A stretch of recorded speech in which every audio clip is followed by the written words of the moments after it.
오늘 제가 이 말씀을 준비한 것은요, 기도하면서 느낀 게 뭐냐면, 우리의 삶은 늘 부족한데 부족함을 채우는 하나님, 부족함을 채우는 예수님, 부족함을 채우는 성령님, 기도하면서 그러면 말씀을 무엇을 할까? 어떤 것이 가장 우리에게 놀라운 역사가 나타날까 했을 때, 우리가 잘 알고 있는 이 가나 혼인잔치 이야기가 우리의 삶에 가장 적절하고, 우리가 그 말씀을 듣고 많이 들었기에 더 큰 은혜가 임하는 줄 믿습니다. 물이 변하여 포도주가 됐대요. 기적이 일어났어요. 오늘 그의 혼례를 이루는 그 지역에 그 부족함이 채워졌다라는 거예요. 무엇 때문이죠? 예수님 때문에 채워졌다는 거예요. 오늘 예수님 때문에 나의 부족함이 채워지는 역사가 나타난 줄 믿습니다. 예수님 때문에 나의 가정이, 나의 질병이, 나의 사업이, 나의 삶이 예수님 때문에 회복되고 채워지며 내가 바라고 소원하고 꿈꾸는 모든 것들이 이루어짐을 믿습니다. 이게 예수 믿는 거예요. 예수님 우리의 그런 분입니다. 오늘 함께 읽은 말씀은 가나 혼인잔치에 분명히 포도주가 떨어짐으로 인하여 예수님의 능력을 경험한 기적의 사건이 기록되었습니다. 물이 변하여 포도주가 됐대요. 물은 아무 가치가 없어요. 가치 없는 것이 가치가 있게 되었다라는 거예요. 우리는 세상에 가치 없는 자들이었습니다. 그러나 예수 믿고 구원받아 우리는 가치 있는 존재가 되었습니다. 어떤 가치일까요? 하나님이 우리를 사랑하는 가치라는 거예요. 세상은 날 몰라주고 아무도 날 사랑하지는 않지만 창조주 하나님은 나를 그렇게 사랑한다라는 거예요. 어떤 목사님이 설교를 할 때 하나님이 당신을 사랑한다라는 설교만 했다라는 거예요. 오늘 부흥회를 7일을 하는데 눈물을 흘리며 말하기를 7일 내내 하나님은 당신을 사랑하십니다. 하나님은 당신을 사랑하십니다. 하나님은 당신을 사랑한다라는 설교를 7일을 했다라는 거예요. 그거 외에 증거할 게 없다라는 거였어요. 우리는 정말 하나님 앞에 내가 사랑받고 있다라는 존재라는 것을 깨달으시기를 바랍니다. 그러므로 그 살아계신 하나님 앞에 여러분의 인생을 오늘 맡겨보시기를 바랍니다. 주 안에서 사랑하는 여러분, 우리의 삶 속에 가나 혼인잔치에서 포도주가 떨어진 것처럼 부족함과 모자람을 경험하며 지금 살아가고 있지는 않습니까? 그렇다면 오늘 말씀에 그 어머니 마리아가 예수님을 신뢰하고 믿음과 긍정적인 태도로 예수님께 나왔던 것처럼 우리도 오늘 이 예배 가운데에 예수님을 신뢰하는 믿음과 긍정적인 태도로 예수님 앞에 우리의 삶의 문제를 놓고 기도하면 우리는 기적이 일어나는 줄 믿습니다. 그리고 잔치집에 하인들이 예수님께서 무슨 말씀을 하시던지 그대로 행했던 것처럼, 그들이 순종하여 기적을 만들었던 것처럼 오늘 우리는 하나님의 말씀 앞에 순종함을 통하여 기적이 일어나는 줄 믿습니다. 오늘 우리의 믿음을 통하여 우리의 부족함이 채워지는 놀라운 역사가 나타나는 귀한 예배가 되어야 할 줄 믿습니다. 우리의 삶에 주님의 은혜를 체험하기 위하여 우리가 어떤 믿음을 가져야 되는지 이제 말씀을 통하여 자세히 좀 살펴보기를 원합니다. 첫째는 우리의 부족함을 채우기 위해 어떻게 하냐? 예수님께 요청해야 된다는 거예요. 예수님을 불러야 된다라는 거예요. 예수님을 찾아야 된다라는 거예요. 예수님 앞에 나와 기도해야 된다라는 거예요. 예수님의 이름을, 주의 이름을 부르는 자에게 구원을 주신다고 했습니다. 주의 이름을 부르는 자에게 하나님의 능력이 나타납니다. 우리가 언제 불러야 할까요? 힘들 때 부르지 마세요. 평안할 때, 힘들 때 언제든지 우리는 늘 날마다 깨어 주님의 이름을 부르시길 바랍니다. 오늘도 주님의 이름을 부르는 자에게 구원이 있고, 주님의 이름을 부르는 자에게 자유가 있고, 주님의 이름을 부르는 자에게 능력이 나타나는 줄 믿습니다. 우리는 하나님의 도우심이 없이 자신의 힘과 능력으로 일상생활을 스스로 해결하며 살아갑니다. 하지만 언제나 우리는 삶을 살다 보면 인간의 한계에 부딪히잖아요. 한계에 안 부딪힌 사람이 어디 있어요? 한계에 부딪힐 때 그때 주님의 손길을 붙잡기를 바랍니다. 마태복음 19장 26절에 예수께서 저희를 보시며 가라사대 사람으로 할 수 없으되 하나님으로는 하실 수 있느니라고 분명히 말씀하셨습니다. 로마서 4장 17절 말씀에는 하나님은 죽은 자를 살리며 없는 것을 있는 것처럼 부르시는 하나님이라고 분명히 말씀해 주었습니다. 그러므로 우리는 그 살아계신 하나님의 손길을 의지하며 믿음으로 승리해야 될 줄 믿습니다. 어머니 마리아는요, 오늘 성경을 보니까 예수님께 포도주가 없다고 지금 요청했어요. 3절 말씀을 보니까 어머니 마리아가 예수께 이르되 저들에게 포도주가 없다. 이렇게 말씀했습니다. 그 말씀을 듣고 예수님의 4절에 예수님이 뭐라고 말씀하냐면 여자여 나와 무슨 상관이 나이까 내 때가 아직 이르지 못하였나이다 라고 말합니다. 그런데 여러분 이 말씀 가운데 4절에 아니 어머니한테 여자래요. 우리 이렇게 성경을 보면 어떤 사람들은 이렇게 얘기합니다. 예수님이 교육을 못 받아서 어머니한테 여자래 이렇게 얘기하죠. 이거 성경 몰라서 그래요. 성경 모르고 그렇게 얘기하면 뭐예요? 무식한 사람이에요. 왜냐? 유대인들은 여자라는 말이 존칭어예요. 어머니를 존칭으로 여자여 높이 부른 게 그 의미지 그냥 우리가 생각하듯이 여자여 이런 의미가 아니에요. 근데 우리는 우리가 생각하는 생각대로 성경을 보고 판단하니까 오류가 발생하고 알지 못하는 거예요. 예수님은 절대로 여러분 경우가 없거나 예수님은 효를 실천하지 않거나 예수님의 삶이 그 잘못된 것들이 하나도 없다라는 것을 우리는 분명히 알아야만 합니다. 그래서 예수님은 뭐라고 말씀합니까? 나를 본받으라고 그러잖아요. 효하는 모습을 본받고 가난한 자를 구제하는 모습을 본받고 치료하는 모습을 본받고 하나님 앞에 기도하는 모습을 본받고 믿음의 삶을 살아가는 모습을 본받는 자가 우리가 되어야 할 줄 믿습니다. 예수님은요 하나도 빼놓을 게 없는 분이에요. 하나부터 열까지 다 우리는 예수님을 본받고 닮아가는 그리스도인이 되어야 할 줄 믿습니다. 이렇게 말했어요. 그럼 예수님께서 이렇게 말씀한 이유는 뭐냐면 아직 자신의 때가 아니라는 거예요. 뭐냐면 예수님이 원하는 때가 아니라 하나님이 원하는 때에 기적을 행할 수 있나이다 라는 그 말이었습니다. 하나님 보시기에 좋을 때에 능력이 나타나는 겁니다 라고 어머니에게 그렇게 말씀한 거예요. 그러나 이 마리아 어머니는요 예수님이 그렇게 말씀했는데도 불구하고 예수님이 그렇게 말씀했는데도 불구하고 그 예수님을 믿었어요. 믿고 마리아는 겸손한 믿음으로 가나온 잔치에 풍요가 일어나게 되었습니다. 믿었어요. 예수님이 해결할 것을. 그리고 저와 여러분이 오늘 해야 될 게 뭐냐면 믿는 신앙이에요. 믿음을 갖고 나가는 거예요. 변함없이 하나님을 사랑하는 거예요. 하나님을 믿는 믿음 가운데 여러분 의심하지 아니하고 믿을 때 아름다움이 나타나는 줄 믿습니다. 마리아는 왜 예수님을 믿었을까요? 마리아가 왜 믿고 마리아는요 하인들에게 가서 말하잖아요. 예수님이 무슨 말씀을 하시든지 너희는 그대로 행해야 된다고 말을 합니다. 자, 예수에게 포도주가 떨어졌다. 예수님은 나는 모른다. 그렇게 얘기했죠. 그런데 그 어머니는 하인들에게 가서 뭐라 하냐면 예수님이 뭐라고 말씀하시든지 그대로 행하라라고 말하죠. 왜 그랬을까? 왜 포도주가 없다고 요청한 이유가 뭘까? 그리고 예수님의 말씀 가운데 왜 그는 하인들에게 찾아가 말했을까? 성경을 가만히 봤더니 놀라운 일 하나가 있었습니다. 뭐냐면 전통적으로 유대인의 혼례는 7일이래요. 7일에서 2주. 그러니까 7일에서 14일 동안에 유대인들은 혼례를 한대요. 되게 길죠? 그게 전통적인 혼례인데요. 창세기에 가면 창세기 29장 27절에 보면 야곱이 라반 삼촌 집에 가서 삶을 살아갈 때 라헬을 사랑하여 그 라헬을 얻기 위해서 일을 했거든요. 그런데 거기에 보면 혼인하는 일수를 말합니다. 이를 위하여 7일을 채우라.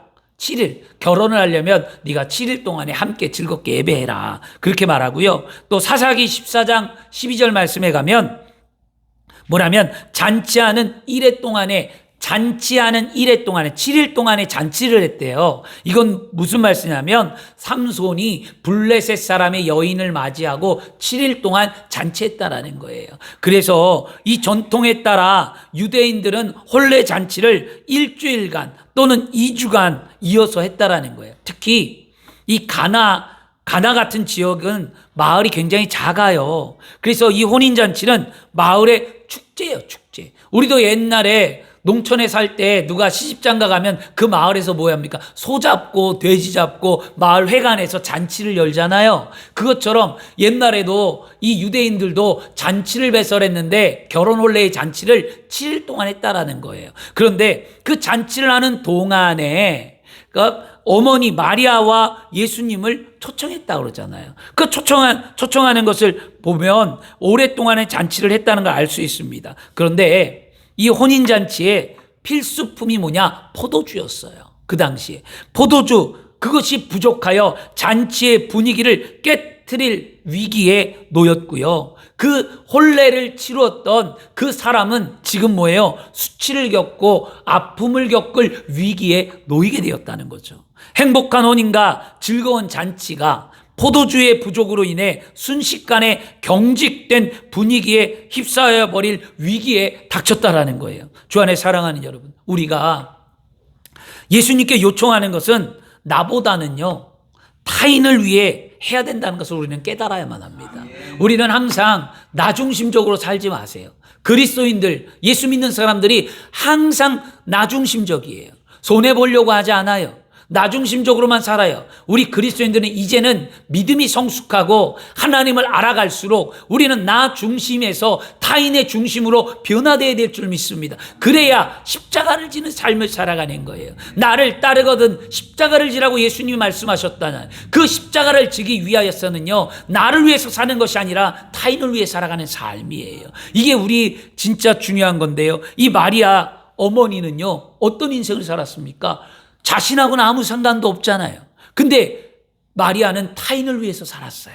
그 잔치집에 포도주가 떨어진 걸 알고 그 잔치집에 기쁨이 잃어버릴 것을 염려하며 예수님께 그 잔치를 배설한 그 가정과 그 함께 즐거움을 누렸던 많은 사람들이 기쁨을 빼앗길 것을 염려해서 예수님께 요청했다는 거죠. 우리 오늘 이것을 배우고 여러분의 믿음이 그런 믿음이 됐으면 좋겠습니다. 아내에게 무엇이 필요할까? 남편에게 무엇이 필요할까? 자녀에게 무엇이 필요할까? 교회에 무엇이 필요할까? 세상에는 예수 믿지 않는 사람들에게 무엇이 필요할까? 저들이 아파하는 이유가 뭘까? 내가 어떻게 복음을 증거하고 어떻게 내가 예수의 손길을 내밀어 저들의 영혼을 살릴 수 있을까를 고민하며 예수님 앞에 기도하는 저와 여러분이 되어야 할 줄 믿습니다. 우리가 오늘 예수님께 요청할 것은요, 지금 문제를 만난 이웃들과 앞으로 닥칠 위기에 기쁨을 잃어버릴 위기에 놓인 이웃들을 위해 예수님께 우리는 도움을 구하며 기도해야 될 줄 믿습니다.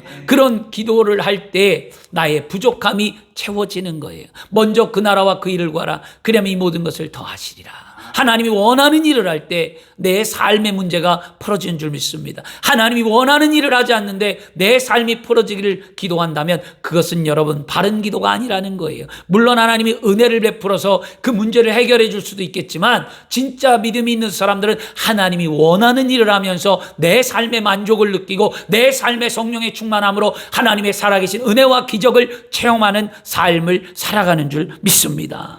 그러면 마리아가 예수님께 도움을 요청한 것은 오늘날로 말하면 뭐냐면 기도예요. 기도. 도움을 요청했다는 것은 오늘날 기도입니다. 누가복음 18장에 불의한 재판장한테 나가 기도한 과부의 이야기가 나오잖아요. 과부예요. 돈도 없어요. 아무것도 없어요. 그 당시에 과부는, 이 유대 나라의 과부는 어떤 인생이냐면 참 비참한 인생이에요. 먹을 것도 마음대로 먹지 못하고 도움받을 사람도 없고 어디 가서 일도 못하고 과부라는 것이 그들의 삶에 굉장히 어렵고 힘든 삶이거든요. 그런데 그런 과부에게 문제가 생겼어요. 너무너무 억울했대요. 무엇이 억울했는지 모르겠지만 이 과부가 생명을 걸 만큼 자신의 삶에 억울함이 있었던 거예요. 그래서 이 과부가 자신의 억울함을 재판장에게 찾아가서 호소하는데 그 재판장이 어떤 재판장이냐? 불의한 재판장이래요. 불의한 재판장은 뭐냐면 자신에게 이익이 되는 재판만 하고 자신에게 로비를 하면 로비를 받고 좋은 결과를 내는 그런 악독한 재판장이라는 거예요. 근데 과부는 로비할 돈도 없고 과부는 자신이 재판장에게 말해도 그 재판장이 과부에게 얻을 게 없으니까 재판장이 그 과부를 쳐다보지도 않았다라는 거예요. 근데 그 과부가 어떻게 했다는 거예요? 밤낮 찾아가 재판장에게 말했다는 거예요. 요청했다는 거예요. 재판장님, 나의 억울함을 풀어달라고. 밤낮 하니까 나중에 재판장이 나와서 뭐라고 말합니까? 내가 너의 억울함을 풀어주리라. 그런데 왜 풀어줬느냐? 다시는 나에게 와서 번거롭게 하지 마라. 다시는 이렇게 아침 저녁으로 찾아와 나를 좀 괴롭게 하지 마라. 그래, 내가 너 원한 풀어줄게 하고 풀어줬다는 거예요. 그 비유로 말씀하시면서 예수님이 뭐라고 말씀하셨습니까? 하물며 불의한 재판장도 이 과부가 밤낮 찾아 나와 요청함을 들어서 응답하셨는데, 하물며 살아계신 하나님이 하나님께 나와 부르짖는 자들, 택한 자들이 부르짖는 자의 기도를 외면하시겠냐는 거예요. 들어주시겠다라는 거였어요. 여러분, 우리는요, 하나님께 요청할 때 그렇게 요청해야만 합니다. 여러분, 마리아도 그랬다라는 거예요. 분명 예수님은 도와주실 것을 믿었기 때문에 마리아는 예수님께 요청했습니다. 오늘 마리아처럼 우리의 문제를 예수님께 요청하시길 바랍니다. 그리고 해결될 것을 믿고 마리아처럼 행동에 옮기시길 바랍니다. 마리아는 무엇을 어떤 걸 체험했습니까? 마리아는 성령을 체험한 자입니다. 어떻게 성령을 체험했습니까? 성령으로 예수를 잉태했잖아요. 그리고 천사의 음성을 들었잖아요. 여러분, 그리고 마리아는 예수님에 대해서 무엇을 알았습니까? 예수님이 메시아라는 것을 알았습니다. 그리고 마리아는요, 예수님이 요단강에서 세례 요한에게 세례를 받을 때 하늘 문이 열리고 하늘의 음성이 들리는 것을 마리아는 들었고 보고 알았습니다. 이처럼 마리아는요, 모든 것을 체험했어요.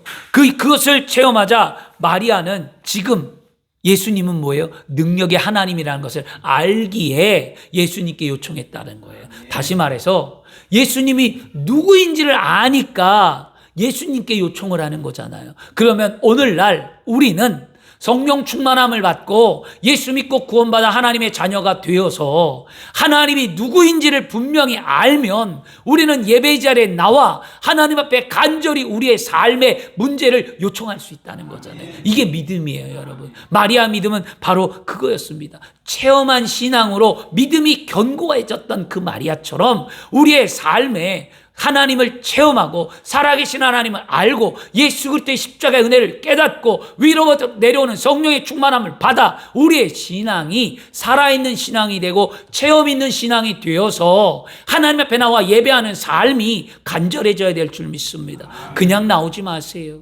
여러분, 간절함으로 나와 기도하세요. 어떤 것이 내 안에 풀리지 않아 마음이 답답합니까? 무엇이 힘들어합니까? 그럼 우리 이렇게 고백해 보세요. 하나님, 나 오늘 이것만큼은 해결받기를 원합니다. 저는요, 많은 기도 잘 안 해요. 그냥 하나님 앞에 넋두리 기도도 안 하고요, 많은 것을 늘어놓지 않고 제가 기도할 때 저는 꼭 하는 게 있어요. 하나님, 이것만큼은 해결해 주세요.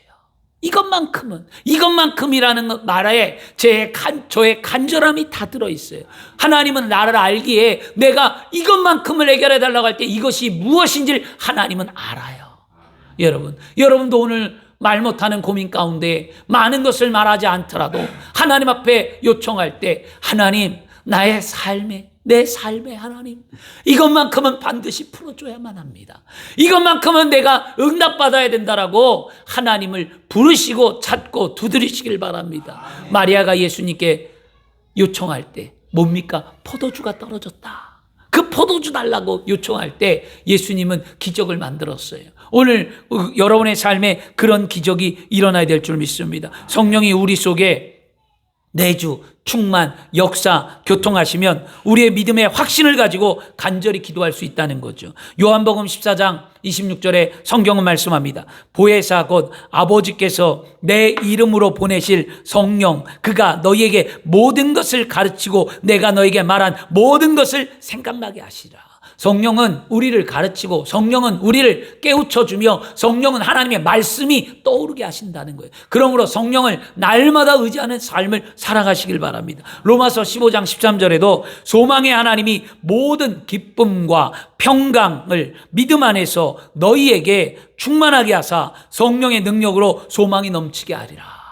성령의 능력으로 우리에게 살아계신 하나님이 소망이 넘치게 한대요. 소망은 뭡니까? 내가 바라보고 꿈꾸는 거 아니겠습니까? 내가 원하는 거 아니겠습니까? 오늘 무엇을 바라봅니까? 오늘 무엇을 원하십니까? 오늘 어떤 소망이 있습니까? 그것이 오늘 응답되는 줄 믿습니다. 주 안에 사랑하는 여러분, 그러므로 부족함을 요청하십시오. 반드시 기억해야 할 것은 바로 마리아의 예수님 앞에 요청한 태도였습니다. 마리아는 믿고 행했습니다. 우리의 믿음이 오늘 그렇게 되기를 축원합니다. 두 번째는 뭐냐면 우리의 부족함을 채우기 위해 우리는 뭐 어떻게 하냐? 예수님께 순종해야 된다라는 거예요. 오늘 말씀은 우리가 믿음 안에서 배워야 할 참된 순종이 어떤 모습인가를 보여주는 말씀이었어요. 순종 다 알아요. 순종해야죠. 순종 따르는 거 알죠? 순종이라는 게 따르는 거예요, 여러분. 따른다는 게 순종인데, 그런데 여러분, 이 순종에 따르되 어떻게 따라야 되냐면 이런 겁니다. 마음을 나누지 아니하고 오직 한 마음으로 따르라는 거예요. 순종은요. 여러분, 우리 진짜 순종하고 있습니까? 아니면 세상의 한 발, 그리스도의 한 발을 담그면서 믿음 생활하고 있습니까? 내 마음이 양방향으로 갈라져 있습니까? 세상으로 가 있고 주님 안에 와 있습니까? 그렇게 하면 안 됩니다. 마음이 하나가 되어서 여러분 한 마음으로 따르는 게 순종이라는 거예요. 이게 뭐냐면 이렇게 얘기합니다. 위클리프 성경 번역 선교회가 있어요. 위클리프에서는요, 늘 신앙이 투철한 사람들이 모여서 하나님의 말씀을 어디에 전 세계에 증거하는데요. 아직도 세계에는요, 언어가 없는 나라가 많아요. 미종족들이 많아요. 그 미종족들에게 가서 하나님의 말씀을 그들이 사용하는 언어로 번역하는 선교회가 바로 위클리프 성격 번역 선교회입니다. 그런데 한 선교사님이 남미 아프리카의 소수 민족에게 갔어요. 그런데 위클리프 성경 번역 선교회는요, 한 사람이 번역하다가 죽잖아요? 그럼 거기서 끝나는 것이 아니라 그 사람이 번역해 놓은 거기까지 기다리고 다음 사람이 가서 한 사람이 번역하다가 죽으면 그 다음 사람이 이어 번역하고 또 다른 사람이 가서 이어 번역해서 그 나라에 하나님의 말씀을 증거하고 성경을 보내주는 일을 감당하는 게 선교회였어요. 대단하지 않으세요? 한 번 하다 끝날 수 있는데 다음 사람이 항상 준비되어 있다는 거였어요. 근데 남미에서 이 마태복음을 번역하는데 마태복음에 예수님을 따르는 제자 이야기가 있어요. 따르는 삶, 순종의 삶을 어떻게 표현할까 이 선교사님이 고민하는 거였어요. 이들의 언어 가운데 순종이 뭘까 그랬는데 어느 날 아침에 일찍 일어나 선교사님이 아침에 일어나 들녘에 서 있는데 아버지가 아들에게 일을 시키는 장면을 보게 됩니다. 근데 이 아버지가 아들에게 너 저기 친척에 가서 뭐 좀 가져오라고 시켰어요. 가져오라고 시키면서 아들이 떠나는데 아버지가 먼 뒤에서 큰 소리로 외쳤대요. 뭐라고 외쳤냐면 이렇게 외쳤어요. 너 가는데 내 마음을 다른 데 두지 말아야 된다. 알았지? 다른 데 두지 말고 꼭 아버지 내가 말한 대로 해야 된다. 라고 외쳤대요. 그 말을 딱 듣는 순간 이 선교사님이 순종이 이런 거구나 하고 순종의 단어를 번역을 어떻게 했냐면 마음을 나누지 않고 모든 마음으로 따르는 것. 마음을 나누지 않고 모든 마음으로 따르는 것을 순종이라고 번역했다고 합니다. 저는 이 예화를 딱 읽는 건 그래 이게 순종이지. 그러면 내 마음은 어디에 갈라져 있지? 우리는 늘 마음이 갈라져 있어요. 여러분, 갈라졌다는 게 나쁜 의미가 아니라 하나로 모여있지 않다라는 거예요. 아내와 남편의 마음이, 자녀와 부모의 마음이, 세상 사람들과의 마음이 겉으로는 하나 된 것 같은데 갈라져 있어요.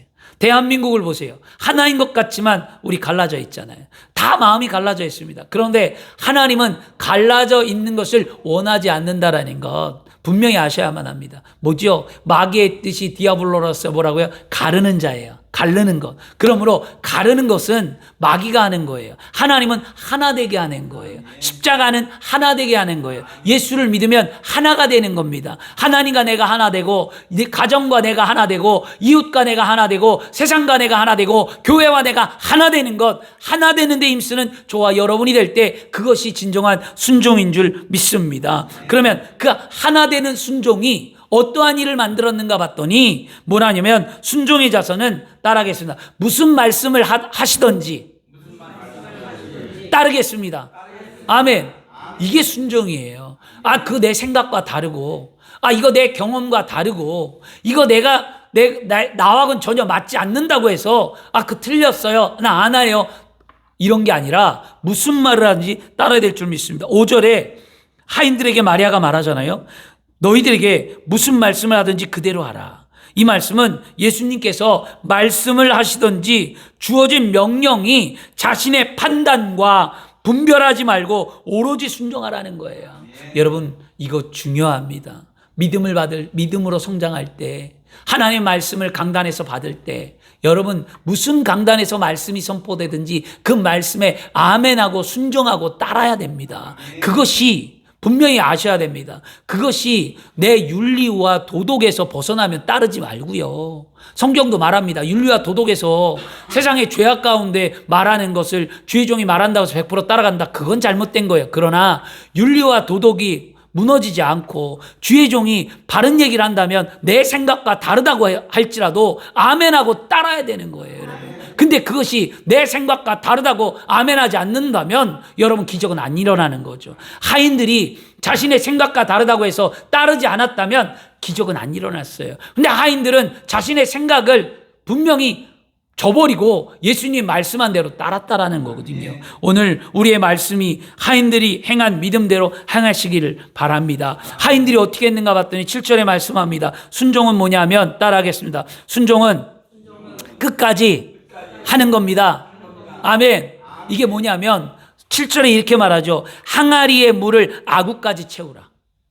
항아리의 물을 채우는 것도 중요하지만 아구까지 끝까지 채우라는 거예요. 여러분 이왕에 예수 믿었으면 끝까지 믿으시길 바랍니다. 여러분 순종했으면 순종했다 안 했다 하지 마시고 끝까지 순종하시길 바랍니다. 아구까지래. 아구까지. 그 당시에 보니까 항아리가 6개가 있었대요. 그 항아리가 어떤 항아리인 줄 아십니까? 유대인들의 결례에 따르면 그 문 앞에 있는 항아리는 어떤 항아리일까요? 손발을 씻는 항아리예요.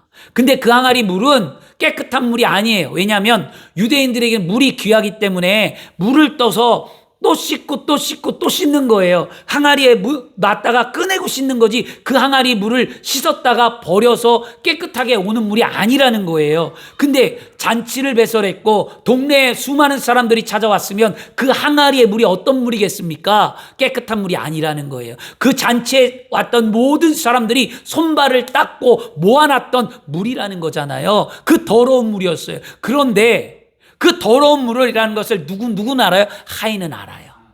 그런데 예수님이 뭐라고 말하냐? 그 더러운 물을 아구까지 다시 채우라는 거예요. 썼던 물을 채우라는 거예요. 그러면 하인들이 이상하게 생각하지 않을까요? 근데 하인들은 아무 말도 하지 않았다라는 게 중요한 거죠. 여러분이 믿음을 가질 때, 말씀을 받을 때 내 생각으로 이거 이상한데? 이게 맞아? 이 논리가 맞는 거야? 이게 옳은 거야? 라고 말할 수 있어요. 그러나 성경의 말씀이 그렇다면 여러분 아멘으로 순종하고 따라가야 될 줄 믿습니다. 그게 믿음 아니겠습니까? 목적을 이룰 때까지 행하는 게 순종이에요. 목적을 이룰 때까지. 어떤 목적이 있습니까? 천국 가는 목적을 이룰 때까지 예수님을 따라가는 거예요. 전도하는 영혼을 향하여 전도하는 목적까지 예수님을 따라가는 거예요. 물질로 복을 받고 하나님의 영광을 위해 쓰임받을 때까지 그 순종의 길을 걸어가는 거예요. 육체가 치료받을 때까지 말씀을 믿고 의지하며 순종하며 나가는 거예요. 여러분 끝까지 가는 거예요. 중도에 힘들어서 몸이 아파서 환경이 생활의 여건 때문에 쉬는 것은 순종이 아니에요. 하인들이 아구까지 물을 채우지 않았다면 예수님께서 물이 변하여 포도주가 되는 기적을 베풀지 않았습니다. 하나님께서 여러분들의 삶에 부족한 것을 채우고 기적을 베풀어 주기를 오늘 원하십니다. 그러면 우리는 오늘 하인처럼 순종하는 믿음의 삶을 살고자 결단하고 하나님 앞에 기도해야 될 줄 믿습니다. 세 번째 순종은 뭐였냐면 이거였습니다. 따라하겠습니다. 이제는 연회장에 갖다 주라. 아멘. 순종이 뭐냐면 갖다 주는 거예요. 갖다 주라는 것. 이건 뭐냐면 상황을 뛰어넘으라는 거예요. 순종할 수 있겠습니까? 난 알아요. 이 물이 더러운 물이라는 걸. 난 알아요. 이 물을 아구까지 채우라고 해서 채웠다라는 것. 난 알아요. 이 물이 포도주가 아닌 그냥 꾸정물이라는 걸 난 알아요. 그런데 예수님이 떠다 주라는 거예요. 꾸정물을 연회장에게 포도주처럼 먹으라고 주라는 거예요. 내 논리, 이성, 경험 이게 다 맞아요? 아무리 생각해도 안 되잖아요. 여러분 이때 순종해야 돼요. 여러분이 우리가 이럴 때 있어요. 아무리 내가 생각해봐도 목사님 아무리 내가 이걸 해보려고 해도요 내 경험과 내 방법과 이성으로 도저히 안 되는 걸 어떡해요. 제가 한번 상담을 받았는데 그런 분이 있었어요. 목사님, 포기하는 거 알아요. 그런데 내 경험과 삶에 도저히 포기할 수 없어요. 100억이에요, 여러분. 100억을 포기할 수 있겠습니까? 100억을 포기해야 할 상황이 벌어졌어요. 아무리 해도 안 돼요, 그거는. 재판해도 안 되는 거예요. 그래서 그냥 포기하라 그랬어요. 근데 안 된다는 거예요. 가족이 다 죽어요. 가족이 다 죽어요. 다 거기에 했기 때문에. 유치권 싸움 나갔고, 가족도 뿔뿔이 흩어지고. 근데 이게 100억이에요, 건물이. 그러니까 이것 때문에 몇 년을 고생하는데 기도할 때마다 제가 마음에 포기하는 거예요. 내려놓으라는 거예요. 하나님께 내려놓고 이제는 그만하라는 거예요. 그런데 그거를 못 하시는 거였어요. 근데 뭐라고 얘기했냐면 이렇게 얘기했어요. 목사님, 믿음도 있어요. 하나님도 살아계셔요. 그래요, 순종하라고 했어요. 근데 이거 나 진짜 못해요. 이걸 어떻게 포기하냐고. 이걸 큰일 난다고, 안 된다고, 못한다고 그랬습니다. 그런데 세월이 지나고 1년, 2년 지나가면서 믿음이라는 게 생기고 하나님을 더 깊이 만나니까 포기하게 되더라는 거예요. 그거 내려놓게 되더라는 거예요. 이미 지나간 거 안 붙들고 포기하기 시작하니까 마음이 평안해지고 즐거워지고 기뻐지더라는 거예요. 여러분, 순종은 그거예요. 이 연회장이 물 떠다 준 하인들은 안 두려웠을까요? 저는 내가 하인이면 두려웠을 것 같아요. 주인이 갖다 주라는데 주인에게 꾸정물을 갖다 주면서 마시라고 한다면 주인이 뭐라 그러겠어요? 이 미친놈 아닌가? 이게 지금 이 잔치에서 꾸정물을 갖고 와? 그리고 주인한테 엄청나게 두들겨 맞았을 거 아니에요. 그런데도 불구하고 하인들은 그 꾸정물을 연회장에 갖다 주었다는 거예요. 그리고 갖다 주는 동안에 어떤 일이 일어났을까요? 여러분 잘 보세요. 기적은 행하는 삶의 과정 속에 나타나는 거예요. 기적이 일어나는 게 아니라 순종해서 떠다주는 그 과정 가운데 기적이 나타나는 거예요. 예수님께서도요, 백부장이 찾아왔대 하인이 나았다라고 선포하고 그 말씀을 믿고 백부장이 돌아가는 과정 가운데 하인이 나았잖아요. 그것처럼 여러분 연회장에 포도주를 떠서 하인들이 연회장으로 가는 그때에 그 꾸정물이 포도주로 변화되었다는 거예요. 그러니까 연회장에 딱 갖다 주는데 주인이 볼 땐 꾸정물이 아니라 포도주였다는 거죠. 믿음은 뭐냐? 순종하는 믿음의 태도는 순종하여 믿음으로 살아가는 그 과정 속에 은혜가 있는 거예요. 한 번에 주면 좋지요. 한 번에 그냥 탁 병이 낫고 한 번에 문제가 그냥 딱 해결되고 한 번에 무슨 기적이 나타나듯 뭔가 로또를 맞듯 세상에 무슨 큰일이 일어나듯 단번에 일어나면 굉장히 좋죠. 그건 믿음 아니에요. 그 믿음이 아니라 믿음은 바랄 수 없는 중에 바라보며 아브라함처럼 믿음의 조상 아브라함이 바랄 수 없는데 바라보고 간 것처럼 우리도 하나님의 약속의 말씀을 믿고 지금은 이루어지지 않았지만 이루어질 것을 믿고 갈 때 가는 과정 속에 기적이 나타나는 거예요. 여러분 그런 삶이 되어야 할 줄 믿습니다. 하인들은 혹시 포도주가 아닌 물을 가져왔다고 핀잔을 들을까? 상황 속에 어떠할까 두려웠지만 믿음으로 죽으면 죽으리라는 신앙으로 말씀에 순종할 때 기적이 나타났던 거죠. 목적을 이룰 때까지 우리는 해내야 될 줄 믿습니다. 물로 포도주로 만든 분이 예수님이잖아요. 마리아와 하인들이 순종이 없었다면 기적은 아마도 일어나지 않았습니다. 주 안에 사랑하는 성도 여러분, 순종만이 기적을 만드는 길입니다. 하나님의 능력은 우리를 통해 분명히 나타나고 역사하십니다. 그러므로 오늘도 말씀에 순종하는 저와 여러분이 되어야 할 줄 믿습니다. 마지막 말씀은 뭐냐면요, 우리의 부족함을 채우시는 것은요 뭐냐, 예수님의 능력을 믿어야 돼요. 아니 예수를 믿으면서도 믿음을 가지면서도 하나님이 살아계심을 믿지 못하고 예수님을 통해 구원받았다는 사실을 확증도 믿지 못하고 그냥 막연하게 믿는 건 미신하고 뭐가 달라요? 샤머니즘하고 뭐가 달라요? 우리는 미신을 믿는 게 아니에요. 우리는 샤머니즘의 신앙이 아니에요. 우리의 분명한 신앙은 창조주 하나님이 살아계셔서 그 하나님이 나를 사랑하신다라는 거예요. 세상이 날 몰라지고 내 마음이 아파도 하나님만큼은 나를 알고 계신다는 거예요. 그 하나님이 나에게 은혜를 베풀어 주셔서 하나밖에 없는 독생자 예수 그리스도를 이 땅에 날 위하여 보내셨다는 거예요. 그 예수가 날 위하여 십자가에 피 흘린 공로로 말미암아 내가 죄사함을 받고 내가 구원을 얻었다라는 거예요. 그 은혜가 너무나 감사하고 그 감사함으로 내가 살아가는 동안에 내 삶 삶이 연약하여서 내가 세상으로 나가지 말라고 오직 성령의 충만함을 받고 성령의 이끌림을 받으라고 예수님이 말씀하신 거잖아요. 그래서 그 성령 하나님이 나의 삶 가운데 찾아오셔서 예수님의 은혜를 알고 하나님의 은혜를 깨닫게 하고 그 성령 하나님이 나의 길과 진리와 생명 되셔서 나의 길을 인도하신다는 거죠. 이게 바른 신앙이에요. 이 신앙 하나를 붙들고 있다면 우리의 삶에는 기적이 일어나는 거죠. 그분이 나의 하나님이 되셔서 나에게 능력을 주신대요. 할 수 없다, 안 된다, 죽겠다, 못 살겠다, 내 인생 왜 이러냐, 왜 뒤죽박죽이냐, 나는 맨날 그러냐라고 부정적으로 말하지 마시고요. 하나님의 말씀은 여러분들에게 준 것은 뭐냐면 하나님의 자녀가 는 것은요, 할 수 있다는 거예요. 하나님을 움직이는 키워드가 뭐냐면 예수님과 하나님 움직이는 키워드는요, 할 수 있다라는 거예요. 의심하지 않는 거예요. 부정적인 생각을 버리는 거예요. 할 수 있다는 긍정적인 생각을 가진 자가 내가 믿나이다라는 믿음의 고백을 드릴 때 예수님은 기적을 베푸는 거예요. 그냥 믿나이다도 아니에요. 할 수 있습니다.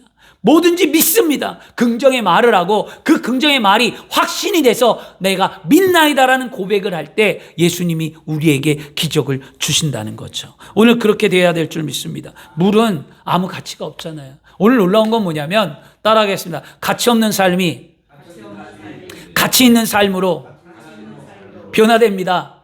아멘. 여러분 가치가 없다고 생각할 수 있어요. 나이가 있고 뭐 지식이 있고 환경이 있어서 내가 가치가 없지, 내가 별로지, 내가 뭐 하겠어 말할 수 있어요. 그러나 하나님은 그런 자들을 사용하여 기적을 베푼다는 거예요. 무가치한 것을 가치 있게 만든다는 거예요. 무가치한 물을 포도주로 만들었다는 거예요. 포도주는 오랜 세월 있어야 포도주가 되는 거예요. 단번에 되지 않습니다. 포도주는 오랜 세월 그늘에 묶여놔서 포도주에 진액이 나오고 포도주가 되는 건데, 그래서 포도주가 가치가 있다는 거거든요. 그런데 물은 아무 가치가 없는데 그 물이 변하여 포도주가 됐습니다. 가치 없는 것이 가치 있게 되었다는 것은요, 여러분들에게 오늘 하나님이 분명히 말씀합니다. 주 안에 사랑하는 여러분, 우리의 삶이 가치가 없다면 오늘 하나님이 여러분에게 삶을 가치 있는 삶으로 변화시켜 주는 줄 믿습니다. 우리 믿음의 삶 속에 날마다 예수님께 요청하고 예수님 앞에 무조건 순종하며 살아가기를 축원합니다. 그러면 하나님께서 내 삶을 능력 있는 삶으로 나타내서 우리가 평범했던 것들이 귀하게 여겨지고 우리의 부족함들이 채워지고 우리 안에 잃어버렸던 기쁨이 다시 샘솟듯 일어나 채워지며 하나님의 은혜가 임하는 줄 믿습니다. 성경에도 무가치했던 것들이 가치 있는 일들이 많이 기록되어 있습니다. 구약에 보면, 사사기에 보면 삼손이 블레셋 사람들하고 싸울 때 삼손이 나귀뼈, 턱뼈, 나귀 턱뼈를 들고 블레셋 사람들을 블레셋 사람들을 1000명이나 죽였다고 합니다. 무더기가 쌓여서 1000명을 죽였어요. 나귀 턱뼈로. 그러니까 가치 없는 나귀 죽은 턱뼈가 삼손에게 들려지고 삼손에게 하나님의 성령이 임하자 삼손에게 들려졌던 이 무가치했던 나귀 턱뼈가 창과 방패보다도 강하여서 강한 능력의 도구가 되어서 블레셋 1000명을 죽이는 역사가 나타났다는 거죠. 여러분, 그런 일들이 누구에게 일어난다라는 거예요? 믿음을 갖고 성령 충만하고 하나님의 사람이 된 자에게 나타난다라는 거예요. 오늘 저와 여러분이 그렇게 되어야 되지 않을까요? 여러분, 마태복음과 마가복음에, 요한복음에 똑같이 있는 것, 우리가 잘 알고 있는 것, 벳세다 광야의 오병이의 기적이 어떤 겁니까? 한 어린아이가 먹기에도 배부르지 않은 거였어요. 성인 하나가 먹기에도 배부르지 아니하는 거였어요. 보리떡 5개, 물고기 2마리를 통하여서 여러분 5000명이나 사람이 먹고 12강지가 남았잖아요. 그 조그만 것이 무슨 가치가 있겠냐고요. 그 가치 없었던 보리떡 5개, 물고기 2마리가 5000명을 먹이는 기적이 나타났습니다. 어떻게 나타났습니까? 예수님께 요청하고 예수님이 기도하고 예수님이 그 안에 임재하자 무가치했던 것이 가치 있게 되었잖아요. 여러분, 그런 일들이 일어나야 됩니다. 밤이 낮도록 수고해서 아무것도 못 얻었던 베드로에게 빈배를 예수님께 투자하니까 그 예수님이 그 빈배에 고기가 가득하도록 만들어 주었잖아요. 이게 어떤 의미를 갖고 있는지 아시겠습니까? 우리를 위하여 일하시는 하나님, 우리에게 함께 하시는 그 하나님이 우리를 쓰시겠다는 거예요. 믿음으로 고백하는 자에게, 믿음으로 순종하는 자에게, 믿음으로 나와 예배하는 여러분을 오늘 가치 있는 자로 쓰시겠다는 거예요. 그분 앞에 감사하시길 바랍니다. 여러분, 오늘 말씀을 마치겠습니다. 오늘 우리는 부족함을 채우시는 주님을 만나야만 합니다. 그러기에 우리는 먼저 우리의 뭘 하라고요? 믿음의 확신을 갖길 바랍니다. 그리고 예수님께 요청하세요. 기도하세요. 그리고 예수님께 기도했다면 말씀에 순종하고 그 말씀에 결단하고 그 말씀을 따르기를 바랍니다. 우리 인생 가운데 가나 혼인잔치에서 있었던 기적이 우리의 삶에도 분명히 일어납니다. 성경의 이야기가 먼 나라 이야기거나 예전의 고소가 아니에요. 성경은 오늘도 살아계셔서 역사하시는 하나님의 말씀인 줄 믿습니다. 그러면 이 성경의 말씀이 오늘도 내 삶에 나타나야 합니다. 기적이 이루어져야만 합니다. 그러려면 여러분의 믿음으로 고백해야만 합니다. 할 수 있다라고 고백하고 나는 믿는다고 고백할 때 여러분의 인생이 변화되는 거예요. 마리아가 예수님이라면 할 수 있습니다. 난 예수님을 하나님의 아들로 믿습니다 라고 말했던 마리아, 그 마리아 때문에 기적이 가나 혼인잔치에 기적이 일어났어요. 하인들도 뭐라고 말합니까? 하인들도 순종하였더라. 하인들도 할 수 있다. 나는 그 예수를 믿는다. 그가 무슨 말을 하든지 나는 순종하리라 믿고 행할 때에 그 하인들이 떠다준 물이 변하여 포도주가 되었다라는 거예요. 항아리의 포도주가 되지 않았어요. 떠다 줄 때 포도주가 되었어요. 믿음의 삶으로 순종하며 믿음의 길을 걸어갈 때에 기적이 나타나는 거예요. 오늘 그런 삶이 되어서 하나님의 나라를 이루고 인생의 모든 문제가 풀어져서 마음의 자유를 얻고 기쁨을 얻기를 원합니다. 좀 마음의 기쁨을 얻으세요. 해결받기를 원하고 치료받기를 원하고 나아지기를 원하고 아름다워지기를 원합니다. 아무도 모른다고요? 주님은 아세요.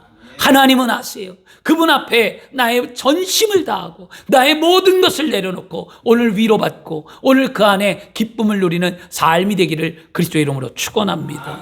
기도하겠습니다. 좋으신 아버지 하나님 감사합니다. 오늘 하나님